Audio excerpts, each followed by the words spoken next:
Indonesia merupakan salah satu negara yang rentan terhadap berbagai jenis bencana, mulai dari bencana alam seperti tsunami, erupsi gunung berapi, gempa bumi, hingga bencana non-alam seperti KLB atau wabah. Berbagai pengalaman dalam menghadapi bencana telah mengajarkan bahwa kesiapsiagaan tidak hanya bersifat reaktif, melainkan terencana, sistematis, dan berbasis data. Maka, diperlukan rencana kontingensi atau RENCON sebagai dokumen operasional yang menjelaskan skenario potensi bencana, langkah-langkah antisipasi, mekanisme pembagian tugas, serta sumber daya yang diperlukan sebelum, saat, dan setelah terjadinya bencana.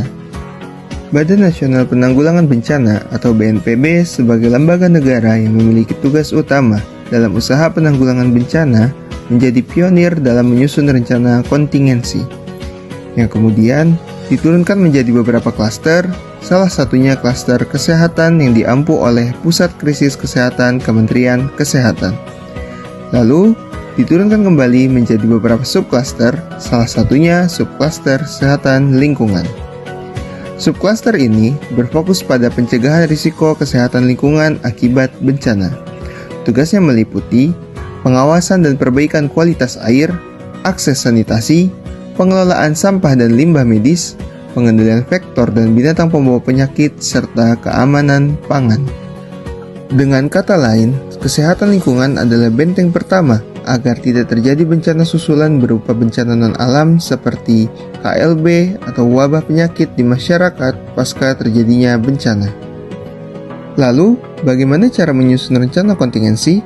Tahapan penyusunan rencana kontingensi dibagi menjadi 5 tahap. 1. Analisis situasi bahaya, mulai dari memetakan risiko bencana di daerah, siapa saja yang berpotensi terdampak, serta dampaknya terhadap kesehatan lingkungan. 2. Standar dan tugas pokok pelayanan kesehatan lingkungan. Menetapkan standar pelayanan tugas pokok dan fungsi tenaga sanitasi lingkungan dalam menghadapi darurat bencana. 3. Administrasi dan logistik kesehatan lingkungan. Memastikan ketersediaan administrasi dan logistik kesehatan lingkungan yang disesuaikan dengan jenis kejadian bencana, mulai dari bahan desinfektan air, penjernih air cepat atau PAC, polybag ramah lingkungan, insektisida, alat pelindung diri, dan sanitarian kit. 4. Komando, kendali, dan koordinasi. Dalam posko klaster kesehatan, dilakukan penyusunan alur kerja lintas sektor agar semua pihak bergerak searah dan terintegrasi. 5. Monitoring, evaluasi, dan laporan.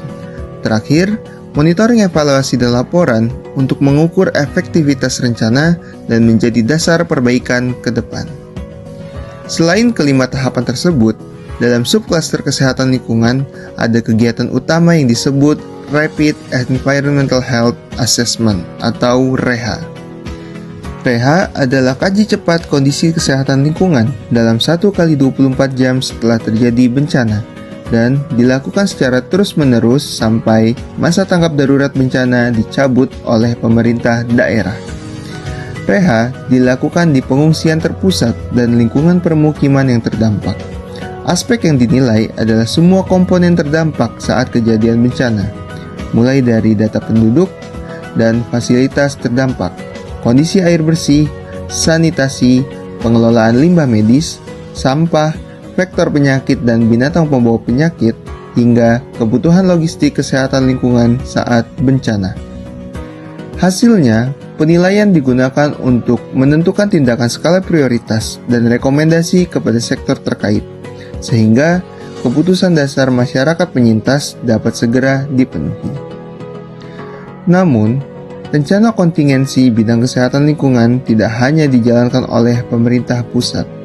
Pemerintah daerah, mitra pembangunan, dan masyarakat juga punya peran penting dalam penyusunan rencana kontingensi.